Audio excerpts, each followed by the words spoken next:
Muy buenas tardes, un gusto saludarlos. Vamos a colocar en perspectiva la actualidad internacional. Ustedes acaban de escuchar la voz del canciller de Chile sobre la calificación que se le da de parte de Chile al proceso eleccionario ocurrido el 28 de julio en Venezuela y lo denomina fraudulento.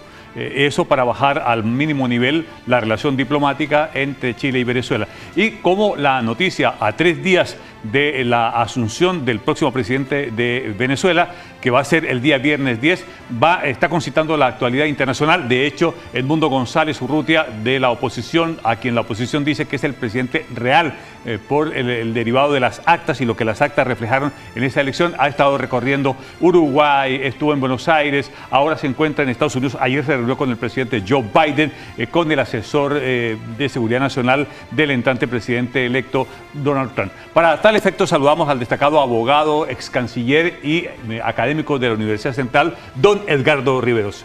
Canciller, qué gusto de tenerlo. ¿Cómo está, Leonardo? Un placer. La verdad es que mi cargo era subsecretario, vicecanciller, pero con la Cancillería varias veces en su poder. Efectivamente, ahí colaborando también con el ministro Heraldo Muñoz, que era el canciller en el periodo. Es muy duro el mensaje de Alberto von Claveren cuando dice el proceso eleccionario es fraudulento en Venezuela. Hay 3 aspectos que a mi juicio contiene la declaración de la Cancillería. Bueno, desde luego, el hecho de que termina su misión Jaime Gazmuri, lo que implica que el nivel de embajador en la relación con Venezuela y particularmente con el gobierno de Maduro ya no existe a ese nivel más. Y se tiene como referencia lo del 10 de enero próximo, que tiene que ver con la asunción de un nuevo presidente. Ahora bien, los puntos esenciales de esa declaración, además de lo que se refiere al embajador Gazmuri, tienen que ver precisamente con la calificación de fraudulento del proceso electoral del 28 de julio pasado. Y ese es un elemento que creo yo que está dentro de las certezas. ¿Y por qué se cataloga de fraudulento? Porque la institucionalidad electoral venezolana no ha estado en condiciones de demostrar de que quienes ellos proclaman como elegido, que es Maduro, tuvo los votos acorde con esa posibilidad de ser ungido presidente. Y el elemento de prueba central es el que menciona el canciller von Claveren, que es que no han podido ser exhibidas las actas. Se esperó desde el 28 de julio hasta ahora para que la autoridad electoral venezolana exhibiera esos elementos de prueba. No lo ha hecho, y eso lo han invocado no tan solo el gobierno de Chile, sino que varios otros gobiernos. El otro punto es la preocupación por los derechos humanos. Cuando un gobierno que no tiene los títulos para llegar a hacerse cargo del país permanece en él, hay un elemento que influye en aquello, que es el uso de la fuerza. Lo hemos conversado en otra ocasión. Creo que para permanecer en el poder, Maduro tendría que seguir agudizando un proceso que ha utilizado con mucha fuerza, que es el de la represión. Represión contra los dirigentes, represión contra su propio pueblo, que muestra signos opositores a lo que ha sido la gestión. Por lo tanto, ese tema de derechos humanos es un tema muy relevante y también muy importante para un país como Chile, por su historia. Si uno sigue el análisis y lo que ha dicho von Claveren, lo que está haciendo Edmundo González, Venezuela puede llegar el día viernes. La constitución de ese país dice que quien gana una elección se posesiona ante la Asamblea Nacional. Maduro ha dicho por lo pronto que va a ir a tomar juramento ante ese organismo legislativo que preside Jorge Rodríguez. Y una pregunta, bueno, y si Edmundo González, que ha dicho que va a ir a Venezuela también, que va a estar en Caracas para la toma de posesión, ¿ante quién tendría que tomar posesión? Bueno, aquí es donde tenemos el otro elemento de captura de las instituciones venezolanas. No podemos olvidar lo que ocurrió el año 2017, donde Maduro, para desconocer lo que era la acción de la Asamblea Legislativa, que el año 2015 había dado una mayoría opositora, creó una instancia de estudio constitucional de una nueva constitución que nunca cumplió su objetivo. El 2020 fue definitivamente disuelta. Bueno, pero ¿qué es lo que hizo esa asamblea paralela a la asamblea legislativa? Enervar la acción legislativa de quienes tenían mayoría opositora. Y diluir el poder legislativo. Y diluir el poder. Entonces, ese elemento no podemos dejar de tenerlo presente hoy día, porque tiene que ver con la captura, no tan solo la institucionalidad electoral, sino que también la captura de lo que es la instancia legislativa. Tiene un precedente este hecho. El legislativo había obtenido tal mayoría, la oposición, que podía incluso impulsar un revocatorio. Pero Maduro arregló las cosas de tal manera que 3 integrantes de la Asamblea no pudieron asumir su cargo. Y con eso no alcanzaba la fuerza opositora a tener la mayoría suficiente para impulsar el revocatorio.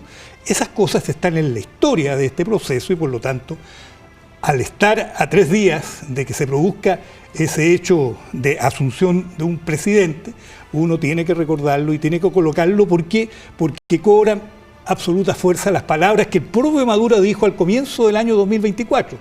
Recordémoslo, por las buenas o por las malas. Vamos a continuación en titulares. Cristian Pino habló sobre la denuncia que hizo Edmundo González Urrutia, quien ustedes ven en pantalla a través de la cuenta X, en el sentido de mencionar que su yerno Rafael Tudelar había sido secuestrado. Aquí está precisamente el tuit en donde expresa el contenido del secuestro. Y esto es gravísimo.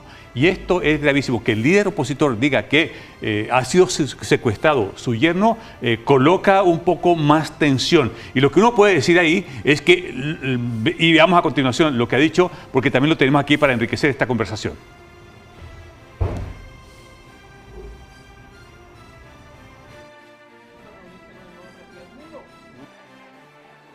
Estamos con los senadores. Más tarde vamos a estar con un grupo de la Cámara de Representantes y en todos hemos recibido el mismo mensaje. La respuesta es de favor de la democracia en Venezuela, el respaldo de las autoridades y de las fuerzas políticas de Estados Unidos para una transición en orden y en paz en Venezuela, que es la aspiración que todos tenemos, y que se pueda confirmar y respetar la voluntad popular expresada por casi 8 millones de venezolanos el pasado mes de julio, que votaron por la candidatura de quien les habla. Esa es una declaración que acaba de hacer Edmundo González Urrutia en el Capitolio en Washington, donde está de visita. Ayer se reunió con el presidente Biden durante 31 minutos, luego tuvo una reunión con el asesor de seguridad nacional del entrante presidente Donald Trump. Esta configuración de ir hacia la comunidad internacional, de buscar el apoyo desde el punto de vista del derecho internacional y la legitimidad, ¿cuál es el resultado esperado? Bueno, yo creo que lo que está buscando Edmundo González es mostrar que él está dispuesto a hacer valer el resultado de las urnas. Para ello está concitando apoyo internacional. Ahora, ciertamente, y uno tiene que decirlo con claridad, el cuadro que se nos presenta de aquí a 3 días es muy incierto. La certeza está dada en lo ocurrido el 28 de julio. Pero lo que vaya a producirse en 3 días más, el 10 de enero, es un cuadro de alta incertidumbre. Tiene que ver con la pregunta anterior, porque ¿qué ocurre si Edmundo González logra entrar al país? Él va a señalar que lo hace como justo presidente por el resultado obtenido el 28 de julio, basado en las actas que sí la oposición ha podido exhibir, y además con el aval de nada más y nada menos que el Centro Carter, que fue el único órgano externo que pudo estar presente en el proceso electoral y que goza de gran prestigio y que también consolidó la noción y la certeza del resultado de esa elección. Entonces él busca este cuadro de presencia y de demostración de que, bueno, la vigencia de ese resultado está presente. Ahora, ¿qué vaya a ocurrir con aquello? ¿Qué es lo que va a pasar el viernes próximo? Es un hecho que está en la incógnita. ¿Qué va a pasar el 9 próximo, o sea, en 2 días más, con un llamado a una amplia movilización que está haciendo las fuerzas de oposición? María Corina Machado ha anunciado hoy día que ella va a salir de su cuadro de clandestinidad para estar presente en esas movilizaciones. Es decir, hay un cuadro bastante claro de lo que puede ser un desarrollo muy intenso y muy tenso. Y bueno, creo que hay que acompañar la declaración también de la Cancillería en el sentido de la preocupación porque en Venezuela exista un proceso y una salida política y democrática a ese cuadro de tanta tensión. Destacado diplomático, abogado, académico de la Universidad Central, don Edgardo Riveros, muchas gracias por ayudarnos a comprender. La pregunta que nos deja instalada es, no sabemos, es un escenario complejo de mucha incertidumbre, lo que pueda ocurrir el próximo viernes. Muy agradecido, como siempre, por la amabilidad de venir a acompañarnos. Muy bien, Libardo, un placer para mí también. Muchas gracias.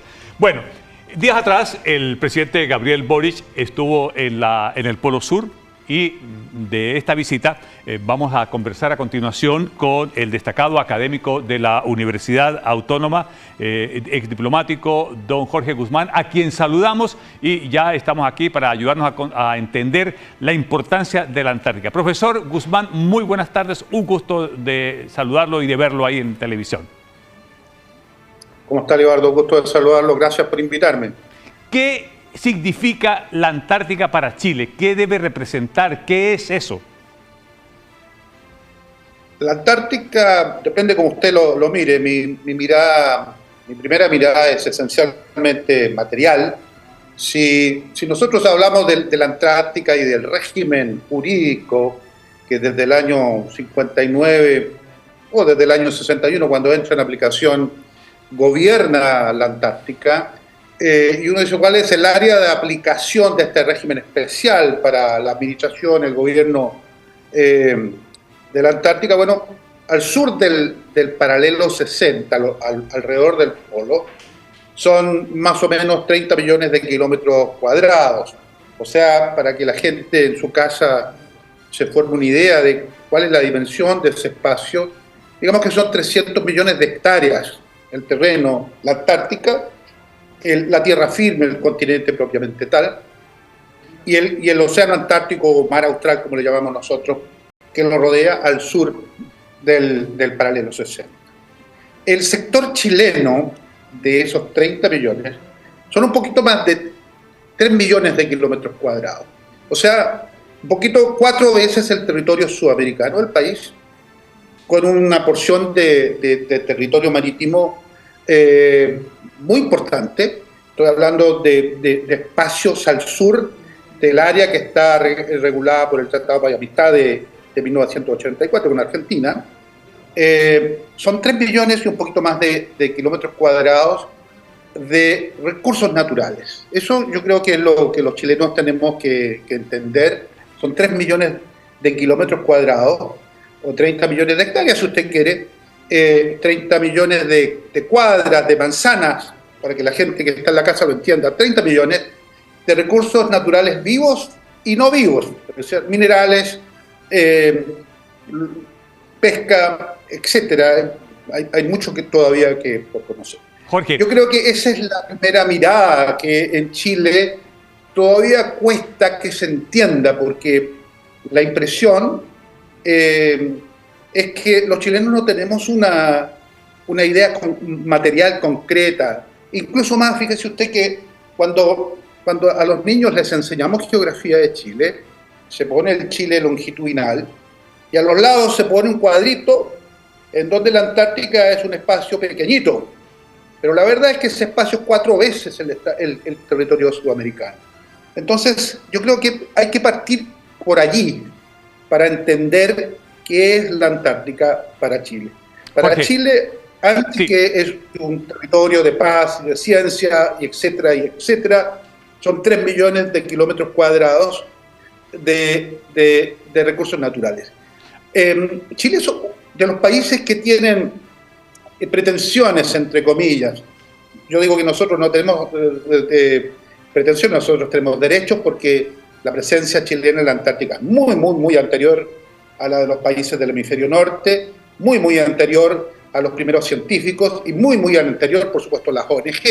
Que alguna gente no lo sepa, no lo entienda, no lo quiera entender, es una cosa, pero los chilenos, sobre todo los magallánicos, y ustedes detrás mío la pantalla de Magallanes, porque yo hablo desde Punta Arenas, los magallánicos estamos en la Antártica de manera permanente desde la década de 1870. A propósito de la visita del presidente de la República, usted sabe que el presidente es nacido y criado en Punta Arenas, y más o menos a 400 metros de su casa, sobre la costanera de Punta Arenas, en el jardín de la Gobernación Marítima de Magallanes, está la proa de un buque que se llama el Rippling Wave. Y el Rippling Wave es uno de los barcos loberos magallánicos documentados cazando focas, es decir, haciendo uso y ocupación del espacio en la década de 1870. Fíjese usted. Hace unos días yo leí un diario de Santiago, un diario importante, que también a propósito de la visita del presidente decía que Chile lleva 78 años en la Antártida. La verdad es que la base Prat tiene 78 años, pero los chilenos llevan mucho más de 100 y 150 años en la Antártida. Entonces, para volver a su pregunta, Libar, ¿qué es la Antártica? Bueno, yo creo que los chilenos todavía tenemos que descubrir qué es la Antártica para nuestro interés. Yo lo que le quiero decir es que ya hay otros países que ya lo descubrieron. Hay cierta competencia ahora con Argentina, sí, porque Argentina sí tiene una idea clarísima y súper material, muy clara, muy material, de qué es la Antártica para Argentina de aquí al futuro. Yo creo que en Chile todavía no estamos cerca de eso. Jorge, bien, vamos a apoyarnos en una gráfica. Estamos conversando con el diplomático, abogado académico de la Universidad Autónoma desde Punta Arenas, que nos hace el servicio de recibir allá en Punta Arenas, de la Universidad Autónoma, Jorge. El continente del futuro, y no es una exageración. A continuación, un poco en la gráfica que viene, este es el viaje que hizo el presidente, partió en Santiago, fue a Punta Arenas, de Punta Arenas tomó el avión que lo llevó hacia el glaciar Unión, que eso ya es en la profundidad de la Antártica. Para de allí, de ese glaciar, como ustedes pueden apreciar, va hacia el Polo Sur. Ahora, cuando uno estamos hablando de la importancia, Jorge lo mencionaba, 7 países reclaman la soberanía. Está protegido, como él bien lo indicaba, con el Tratado Antártico y aloja el 70% del agua dulce del planeta, el 90% del hielo del mundo, en otra gráfica que tenemos aquí a continuación. Ahora bien, ¿qué debemos hacer de aquí al 2048, Jorge, respecto a esta imagen que tú marcas de los 3.035.000 kilómetros cuadrados que Chile tiene derecho, le pertenecen, entre la masa que hace parte territorial de la Antártica y el mar subyacente allí, Jorge? Claro, lo que ocurre ahí, bueno, hay dos comentarios, Libardo. Primero, el Tratado Antártico, como se dice coloquialmente, congela los reclamos de 7 países, ¿no verdad? Entre los cuales se incluye Chile, en términos muy genéricos, ¿no?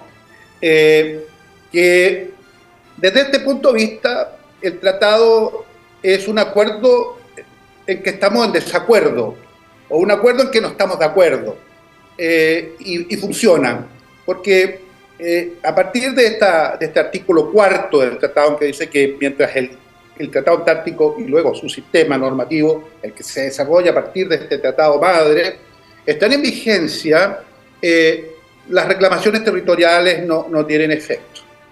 Mientras el tratado está vivo, no hay problema. Si el tratado, como usted menciona, el año 2048, que es un plazo que está relativamente cerca, a partir del cual el tratado podría ser revisado, podría simplemente desaparecer. Hay mucha gente que dice que somos agoreros, yo creo que no, el tratado no está escrito en piedra. Pero eso es más o menos, digamos, no hay lo que usted haga y lo que deje de hacer en la Antártica durante la vigencia del tratado no vale para fortalecer su reclamo. Pero desde un punto de vista histórico y legal, al menos en mi concepto, nosotros no somos un país reclamante. Lo que nosotros hemos hecho es simplemente fijar los límites de nuestro territorio polar al sur de las islas del Cabo de Hornos y Diego Ramírez, conforme con una tradición de uso y ocupación que yo se la mencionaba antes. Fíjense usted que la Antártica, o las Shetland del Sur, el archipiélago que está un poquito más arriba de la península, se descubre en el año 1819 por un barco, un barquito pequeño de bandera inglesa que viene desde Montevideo a Valparaíso, y el clima lo empuja hacia el sur y toca con la isla Livingston, que es una de las islas Shetland del Sur. Y el primer lugar del mundo en donde se sabe de la existencia de la Antártica es Valparaíso. Y los primeros barcos que van, entre ellos dos buques chilenos, uno se llama el Dragón de Valparaíso y otro se llama el Livonia, en 1820 son chilenos. Y desde entonces hay presencia chilena en este espacio. Y cuando en el año 1940 el gobierno del presidente Aguirre Cerda emite este decreto en noviembre del año 40, el decreto antártico, a veces se hace en alguna ceremonia, pero hay mucha gente que no entiende exactamente qué es lo que se está conmemorando. Ese decreto se hizo en base a un estudio que hizo un equipo de la Universidad de Chile bajo la dirección del profesor Escudero Guzmán. Y lo que establece ese estudio, y está reflejado en el decreto antártico, es que Chile es una continuidad hacia y desde el polo. Y que desde el punto de vista nuestro, esta diferencia que hay entre el área de aplicación del Tratado Antártico y el sistema del Tratado Antártico, incluido el protocolo ambiental y todo lo que más, desde el punto de vista chileno, eso es algo que funciona por los compromisos internacionales que el país tiene con el Tratado Antártico, los países del sistema del Tratado Antártico, pero desde el punto de vista administrativo chileno no hay diferencia. Entonces, cuando usted mostraba recién, Libardo, ese mapa en donde el presidente va desde Punta Arenas al Glaciar Unión, y desde el Glaciar Unión al polo, no es un viaje internacional, para que entienda la gente, sí. Es un viaje dentro del territorio de la región de Magallanes, desde el punto de vista chileno. Por supuesto que hay otros países que no reconocen esta presentación chilena, pero los títulos duros chilenos sobre el territorio son títulos duros.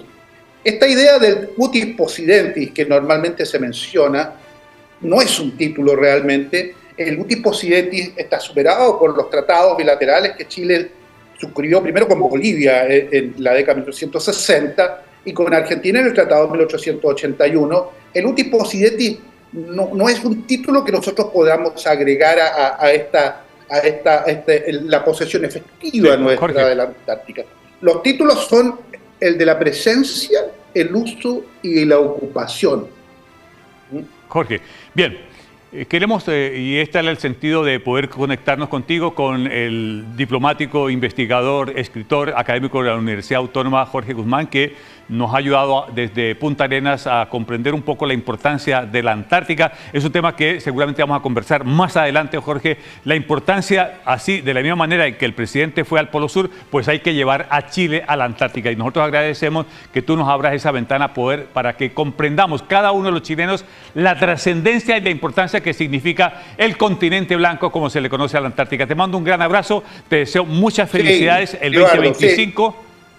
Sí, lo importante es que los chilenos entiendan que la Antártica chilena es del pueblo chileno. Exacto. Y que los títulos históricos y legales son duros.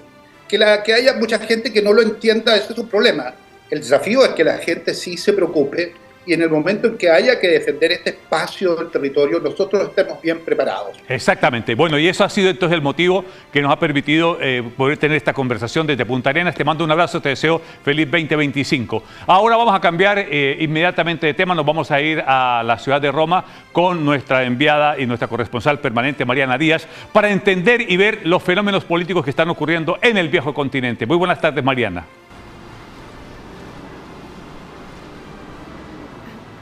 Buenas tardes, ¿qué tal están? Esta semana la vamos a dedicar a comentar la compleja situación de una periodista italiana detenida en la cárcel de Evin, en Teherán, en Irán. cuya liberación depende de una delicada negociación internacional entre Italia, Irán y Estados Unidos. Un caso que se convirtió en la ocasión también para que el gobierno italiano ponga a prueba su influencia y su capacidad de negociación con Washington y con Teherán.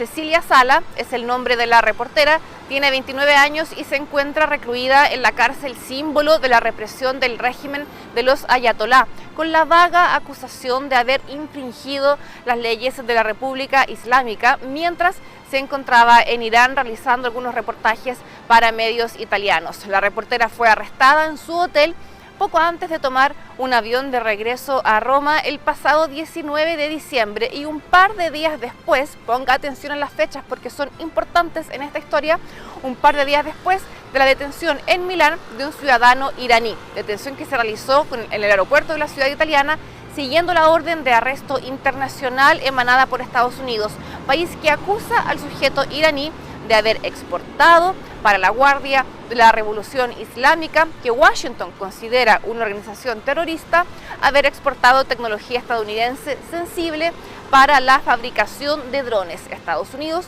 solicita a Italia la extradición del ingeniero iraní para procesarlo por delitos de conspiración, asociación ilícita y violación de las leyes comerciales, que podrían acarrearle la cadena perpetua ahí en el país norteamericano. El iraní por ahora se encuentra recluido en la cárcel de Milán y el arresto de la periodista italiana podría ser sin duda una represalia por la detención del ciudadano iraní aquí en Italia. Pero antes de pasar a analizar en profundidad las implicaciones internacionales de este caso, quiero dejarlos con las palabras de la madre de la reportera italiana tras una reunión que tuvo hace algunos días con la primera ministra italiana Giorgia Meloni. Escuchemos. Va male, ovvio, però questo incontro mi ha aiutato.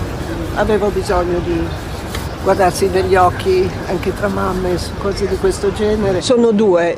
La prima, adesso assolutamente le condizioni di vita carceraria di mia figlia. Si è parlato di cella singola, non esistono le celle singole, esistono le celle di detenzione comuni e poi ci sono le celle di punizione, diciamo. Lei è una di queste, evidentemente. E poi decisioni importanti e di forza del nostro paese per ragionare sul rientro in Italia.